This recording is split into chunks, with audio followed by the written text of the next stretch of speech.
นในค่ำคืนที่สายลมอันเหน็บหนาวพัดผ่าน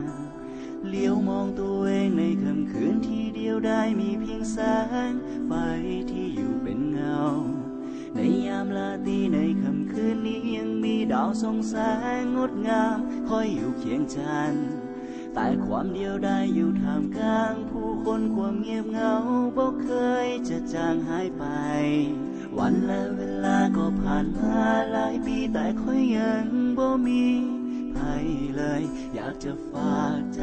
ไปกับสายลมสวยมาพาเอาคอยไปอยู่ถึงดวงจันทร์อาจจะมีจักวันจะมีดาวจักดวงมาเคียงข้างเจ้าอยู่ที่ใด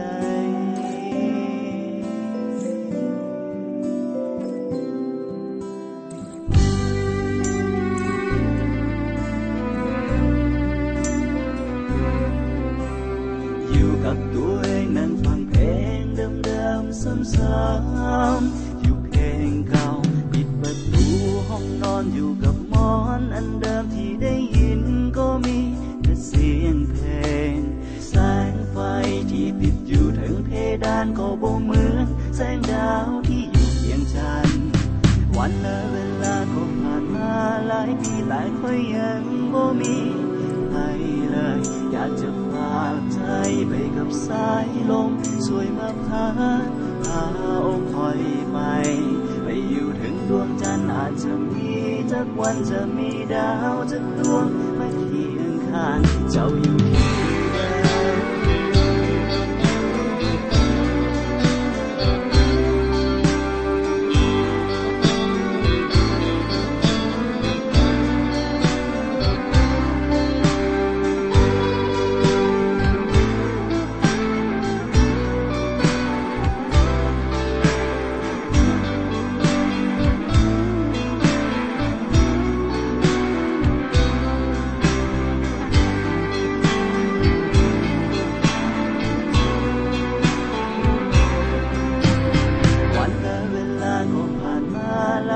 แต่ค่อยยังบ่มี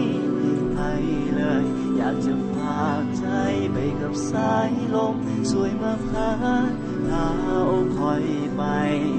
อยู่ถึงดวงจันทร์อาจจะมีจักวันจะมีดาวจักดวงมาเคียงข้างอยู่กับตัวเองนั่งฟังเพลงเดิมๆซ้ำๆอยู่เพลงเก่าปิดประตูห้องนอนอยู่กับหมอนอันเดิมที่ได้ยินก็มีแต่เสียงเพลง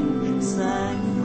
ที่ติดอยู่ถึงเพดานก็บ่เหมือนแสงดาวที่อยู่เคียงฉันเจ้า